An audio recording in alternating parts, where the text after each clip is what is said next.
Off with KIMT News 3's Jessica Bringy in the Mower County town of Teope, a small town of just around 60 people that took a hit from an EF2 tornado. Jessica, what are you seeing?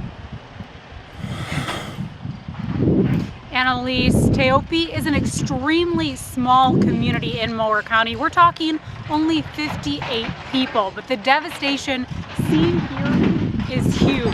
Right here behind me, you can actually see one of the homeowners working to clear debris, and that debris, again, is big. We're talking a car. There's another car a little ways off, flipped over on its side. I'm actually joined now by Teope resident Brady. Brady, you were telling me about your experience last night when this EF2 tornado.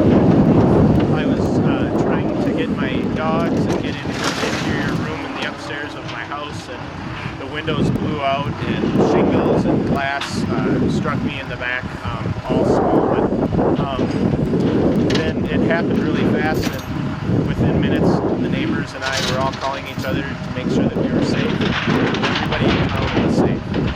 Obviously, we see cleanup efforts going on here behind us. What has been the community reaction today?